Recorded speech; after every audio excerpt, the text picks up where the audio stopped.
आज की कहानी है एक ऐसे इंसान की जिन्होंने संघर्ष, मेहनत और दूरदृष्टि से इतिहास रच दिया। कैसे उन्होंने हर मुश्किल का सामना किया और टाटा ग्रुप को नई ऊंचाइयों तक पहुंचाया। जानने के लिए इस कहानी को आखिर तक जरूर देखें। तो चलिए शुरू करते हैं। मैंने जीवन में सीखा है कि कोई भी बड़ा फैसला लेने के लिए आपको अपने दिल की सुननी होगी, क्योंकि दुनिया आपको रोकने की पूरी कोशिश करेगी। 28 दिसंबर 1937 को मुंबई के एक संपन्न पारसी परिवार में एक लड़का जन्म लेता है। जन्म से ही उसकी जिंदगी में हर चीज मौजूद होती है। ऐशो आराम, बड़ी हवेली, नौकर चाकर और एक प्रतिष्ठित परिवार। लेकिन जो चीज उसे सबसे ज्यादा चाहिए थी वही उसे नहीं मिली, माँ बाप का प्यार। रतन टाटा सिर्फ 10 साल के थे जब उनके माता पिता का तलाक हो गया। एक बच्चा जिसे रात को माँ की कहानियां सुननी चाहिए थी, वह अब तकिए में मुंह छुपाकर रोता था। जिसे पिता के कंधे पर बैठकर हंसना चाहिए था, वह अब सवाल करता था, माँ पापा साथ क्यों नहीं रहते। घर में नौकर थे, बड़ी दादी थी, पैसा था, पर वह खालीपन कोई नहीं भर सका। बचपन में ही रतन टाटा को एहसास हो गया कि दुनिया में पैसा सब कुछ नहीं होता। प्यार और रिश्तों की अहमियत इससे कहीं ज्यादा है। रतन टाटा जब स्कूल में थे तो बाकी अमीर बच्चे अपनी गाड़ियों से आते थे, लेकिन उन्होंने देखा कि कुछ बच्चे नंगे पांव भी स्कूल आते थे। कुछ के पास किताबें नहीं थीं, कुछ भूखे रहते थे और कुछ को दूसरों की उतारी हुई स्कूल यूनिफॉर्म पहननी पड़ती थी। एक दिन उन्होंने अपनी दादी से पूछा, दादी, कुछ लोगों के पास सब कुछ होता है और कुछ के पास कुछ भी नहीं, ऐसा क्यों? दादी ने प्यार से जवाब दिया, ईश्वर ने तुम्हें जो दिया है वह सिर्फ तुम्हारा नहीं है, इसे दूसरों के लिए भी इस्तेमाल करना सीखो। यहीं से उनके दिल में बिजनेस से समाज सेवा का बीज बोया गया।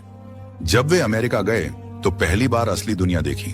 अब न कोई टाटा का नाम था, न दादी का संरक्षण। यहां कोई उन्हें रतन टाटा नहीं बल्कि एक आम छात्र की तरह देखता था। कॉर्नेल यूनिवर्सिटी में पढ़ाई के दौरान उन्होंने छोटी मोटी नौकरियां करनी पड़ी। कभी स्टील फैक्ट्री में मजदूरों के साथ काम किया, कभी होटल में प्लेटें धोई, कभी कार पार्किंग की। एक उद्योगपति का बेटा भी मजदूरी कर सकता है, यह सबक उन्होंने वहीं सीखा। उन्होंने पहली बार देखा कि अमेरिका में कोई भी काम छोटा नहीं माना जाता। उन्होंने खुद से कहा, अगर मुझे एक अच्छा लीडर बनना है तो मुझे हर स्तर पर काम करना होगा। जब वे टाटा ग्रुप में शामिल हुए तो लोगों को लगा कि उन्हें तुरंत बड़ा पद मिल जाएगा, लेकिन ऐसा नहीं हुआ। रतन टाटा को टाटा स्टील के प्लांट में मजदूरों के साथ काम करने के लिए भेज दिया गया। धूल मिट्टी से सना कारखाना, जहां हजारों डिग्री पर लोहा पिघलता था, जहां मजदूर 12-12 घंटे काम करते थे, जहां गलती की कोई गुंजाइश नहीं थी। रतन टाटा को अहंकार हो सकता था, मैं एक टाटा हूं, यह काम मेरे लिए नहीं है। लेकिन उन्होंने उल्टा सोचा, अगर मुझे एक दिन इस कंपनी का नेतृत्व करना है तो मुझे इसकी जड़ से समझना होगा। उन्होंने वही खाया, वही जिया जो एक मजदूर जीता था। कई बार उनका मजाक उड़ाया गया, एक अमीर ज्यादा मजदूर बनने चला है, लेकिन उन्होंने कुछ नहीं कहा, बस सीखते रहे, बढ़ते रहे। 1991 में JRD टाटा ने रतन टाटा को टाटा ग्रुप का चेयरमैन घोषित किया, लेकिन यह सबसे मुश्किल समय था। टाटा ग्रुप के कई CEO और डायरेक्टर्स ने इस फैसले का विरोध किया। कई लोगों ने कहा, रतन इस पद के लायक नहीं है। वरिष्ठ अधिकारी उनकी बात नहीं मानते थे। कई बार रतन टाटा को अपमान सहना पड़ा, लेकिन उन्होंने हार नहीं मानी। उन्होंने तय किया, अगर मुझे अपनी काबिलियत साबित करनी है तो मुझे कुछ ऐसा करना होगा जो टाटा के इतिहास में कभी नहीं हुआ।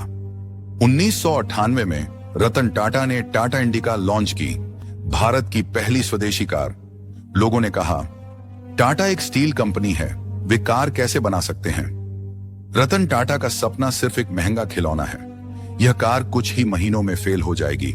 रतन टाटा का दिल टूट गया, लेकिन उन्होंने हार नहीं मानी।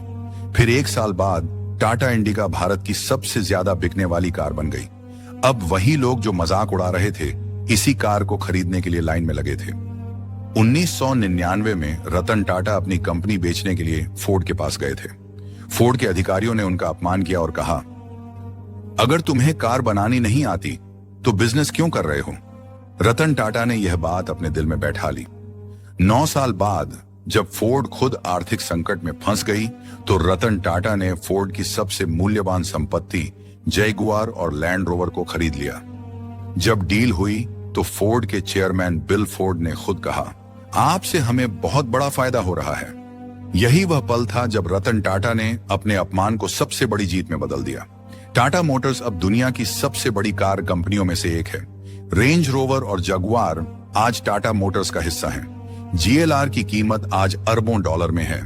टाटा ग्रुप आज 100 से अधिक देशों में फैला हुआ है। रतन टाटा भारत के सबसे सम्मानित उद्योगपति हैं। अपमान को अपनी ताकत बनाओ। संघर्ष के बिना सफलता अधूरी होती है। खुद पर भरोसा रखो, लोग तुम्हें रोकने की कोशिश करेंगे।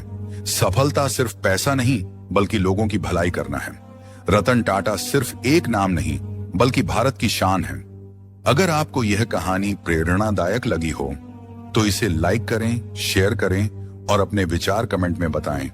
ऐसी ही और प्रेरणादायक कहानियों के लिए सब्सक्राइब करना ना भूलें। याद रखें, सफलता उन्हीं को मिलती है जो गिरकर भी हार नहीं मानते। धन्यवाद।